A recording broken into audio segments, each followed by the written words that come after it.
আসসালামু আলাইকুম এভরিওয়ান। অনেকদিন পর ভিডিওতে আসলাম। সকলে কেমন আছেন?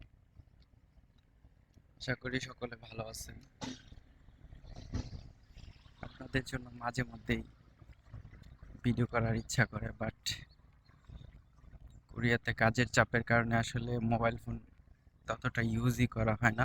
জাস্ট ফ্যামিলির সাথে কথা বলা হয়, তাছাড়া আর তেমন কিছুই করা হয় না।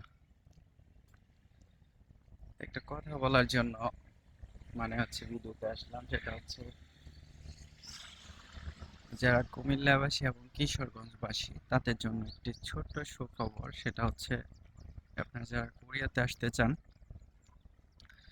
মৎস্য খাতে কুমিল্লা এবং কিশোরগঞ্জ লোকদের জন্য প্রায়োরিটি দেওয়া হয়েছে বরিশাল থেকে। তো আপনারা চাইলে বরিশালের ওয়েবসাইটে গিয়ে এখানে কিভাবে কি করতে হবে সব কিছু ডিটেলস দেওয়া আছে। আপনারা চাইলে এখানে গিয়ে অ্যাপ্লাই করতে পারেন। কম খরচে সরকারিভাবে বিদেশে আসা অনেক ভালো দালালের চেয়ে। বরিশাল কোনো দালালের অন্তর্ভুক্ত না। আপনারা চাইলে বরিশালের মাধ্যমে কৃষিখাতে অন্তত দক্ষিণ কোরিয়া আসতে পারেন। তো এই বিষয়টি জানানোর জন্য আজকে আমি একটু ভিডিও করলাম। সকলে ভালো থাকবেন এবং দক্ষিণ কোরিয়ার এই মনোমুগ্ধ পরিবেশে আসার জন্য নিজেকে প্রস্তুতি রাখবেন।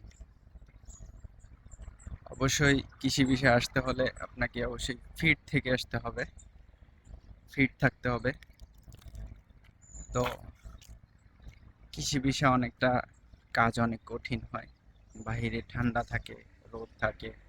তো সব কিছুতে এভারেজলি আপনার যদি কাজ করার ক্ষমতা এবং শক্তি থাকে, সেই হিসাবে আপনারা বুঝে শুনে অ্যাপ্লাই করবেন। ধন্যবাদ সবাইকে। এটা হচ্ছে নাজুর একটি স্থান, অনেক সুন্দর। যে সুন্দর একটা ভিউ।